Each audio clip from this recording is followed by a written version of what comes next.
আজরাইল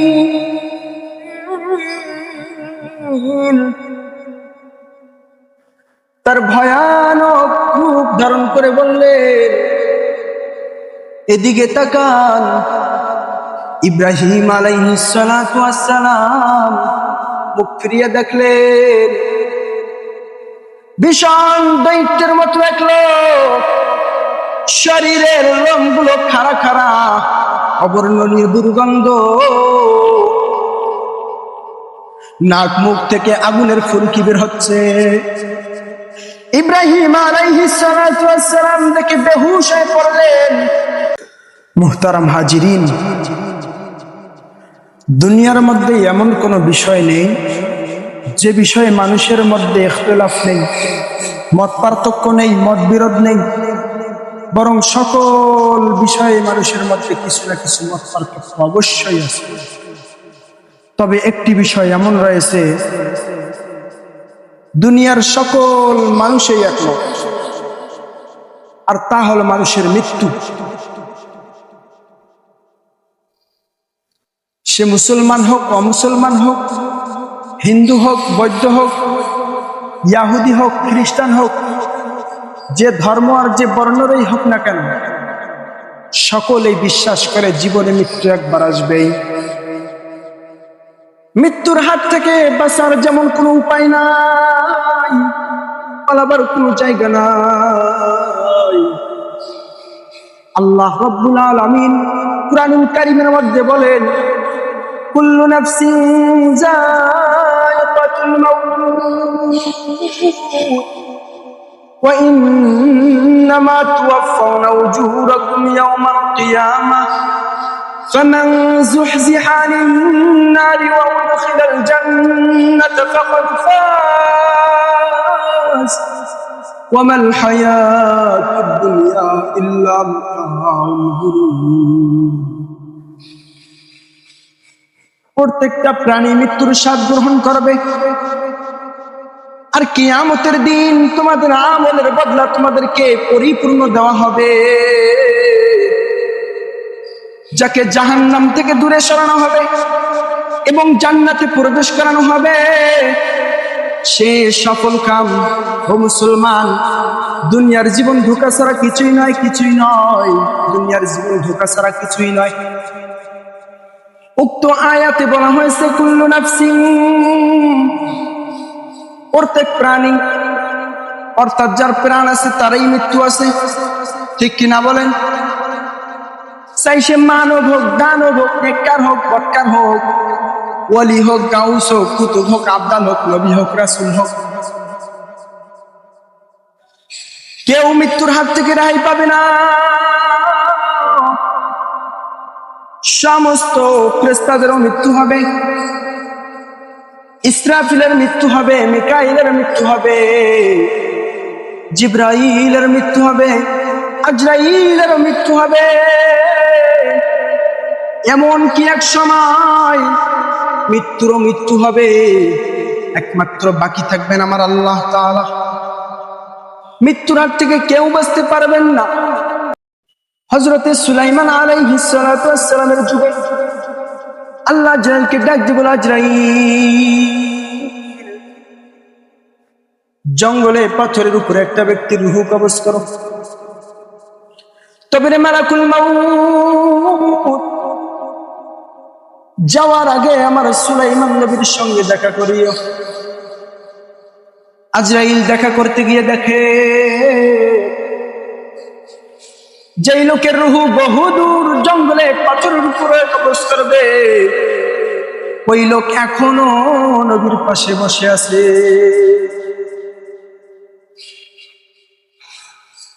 আজরাইল বলতেছেন, এই লোকের রূহ তো বহুদূর জঙ্গলে পাথরের উপরে কবজ করবে, এই লোক এখনো কেন এখানে বসে? আজরাইল চলে গেলেন। ওই লোক দেখি বলে, ও নবী সুলাইমান, যিনি এসেছিল তিনি কে? আমার তো দেখে বড় ভয় হয়। সুলাইমান নবী বললেন, উনি হলো মালাকুল মাউত। ওই লোকের কম্পন শুরু হয়ে গেছে। ওই লোক ডেকে বলে, নবী সুলাইমান,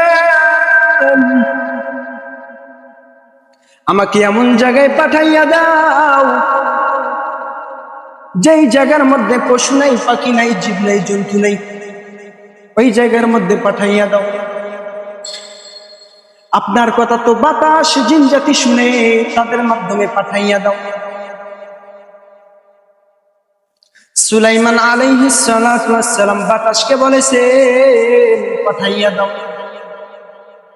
আজরাইল যাওয়ার আগে বাতাস পাথরের উপরে তাকে বসাইয়া দিছে রে। আজরাইল বলে, হ্যাঁ, আল্লাহ নোটিশ করেছেন এই জায়গার মধ্যে তোমার রূহ কবজ করতে। আজরাইল, আমি এখন মরে গেলে গোসল হবে না, কাফন হবে না, জানাজা হবে না, কবর হবে। আজরাইল বলে, না না না, তোমার কোনো গোসল নাই, কাফন নাই, জানাজা নাই, কবর নাই। আল্লাহ নোটিশ করেছেন এই জায়গার মধ্যে তোমার রূহ কবজ করতে। রক্ষা হলো। আজরাইলের হাত থেকে কেউ বাঁচতে পারবেন না। বিশ্বজয়ী বাচ্চা Sikandar, Sultan Mahmud Ghaznavi, Genghis Khan, Timur Lang, এদের সকলেই মৃত্যুবরণ করেছে। কেউ মৃত্যুর হাত থেকে রেহাই পায়নি। মৃত্যুর হাত থেকে বাঁচার যেমন কোনো উপায় নাই, পালাবারও কোনো জায়গা নাই।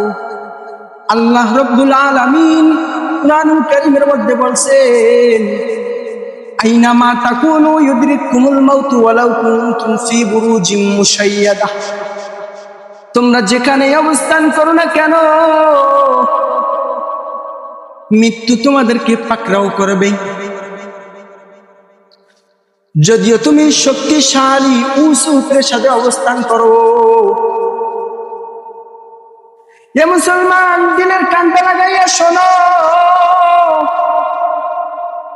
মানুষ কোন জ্ঞানের দ্বারা, গুণের দ্বারা, অর্থ সম্পদ, টাকা পয়সা, ক্ষমতার দাফুর দ্বারা, কোন কিছুর দ্বারাই মৃত্যুর হাত থেকে রক্ষা পাবে না।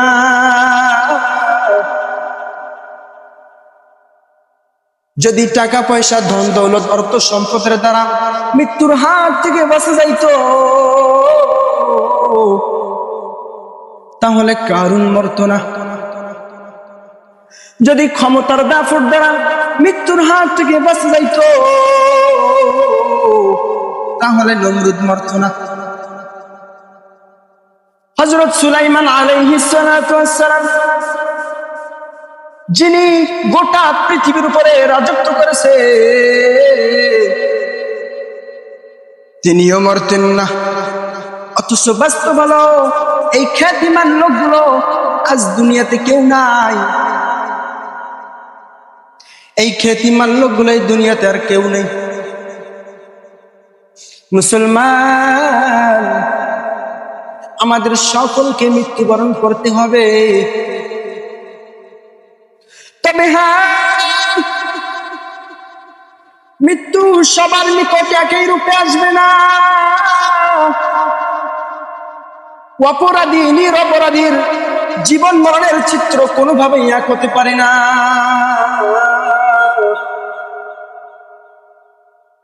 নেককার আর বদকারের মৃত্যুর মাঝে অনেক ব্যবধান হয়।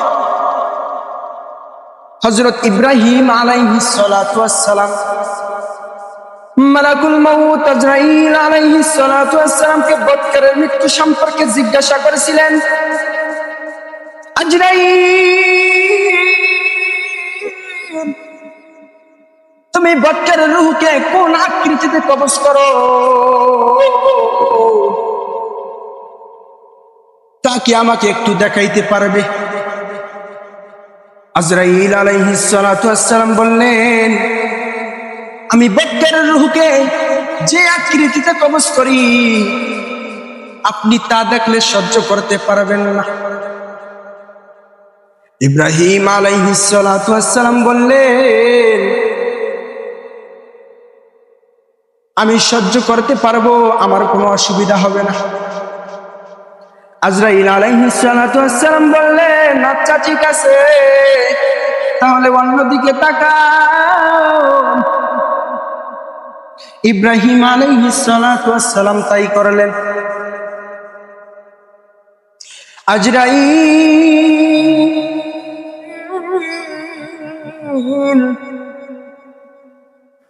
তার ভয়ানক রূপ ধারণ করে বললেন, এদিকে তাকান।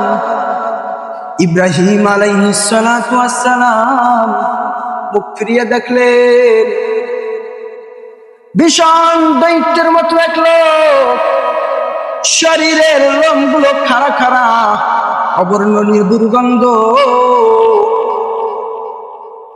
নাক মুখ থেকে আগুনের ফুলকি বের হচ্ছে। ইব্রাহিম আলাইহিস সালাতু ওয়াস সালাম দেখে বেহুশ হয়ে পড়লেন। কিছুক্ষণ পর ইব্রাহিম আলাইহিস সালাতু ওয়াস সালামের জ্ঞান ফিরে এলো। ইব্রাহিম আলাইহিস সালাতু ওয়াস সালাম আজরাইলকে আসল রূপে দেখলেন। ইব্রাহিম আলাইহিস সালাতু ওয়াস সালাম বললেন, পাপিষ্ঠ লোকদের অন্য কোনো বিপদ না থাকলেও এই সূরতেই তাদের মুসিবতের জন্য যথেষ্ট।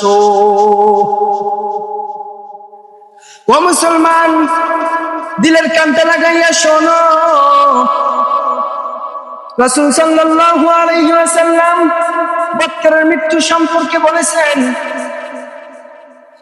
মৃত্যুর সময় আল্লাহ আজরাইলকে বলেন, আজরাইল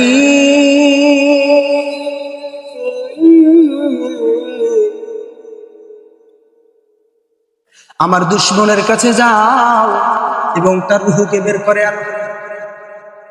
আমি তাকে দুনিয়াতে যাবতীয় সুখের সামগ্রী দান করেছিলাম, তবু সে আমার নাফরমানি করে, আজ আমি তাকে শাস্তি দিব। আজরাইল আলাইহিস সালাতু ওয়াস সালাম ভয়ানক আকৃতিতে বার চক্ষু বিশিষ্ট রূপে জাহান্নামের আগুনের তৈরি কাঁটাযুক্ত লোহার গুর্জ নিয়ে হাতে জাহান্নামের তৈরি কাঁটাযুক্ত লোহার গুর্জ হাতে নিয়ে উপস্থিত হন। তার সাথে 500 ফেরেশতা থাকে। কয় শত ফেরেশতা? 500 ফেরেশতা থাকেন। প্রত্যেকের হাতে অনুরূপ প্রজ্বলিত আগুনের কোড়া থাকে। আজরাইল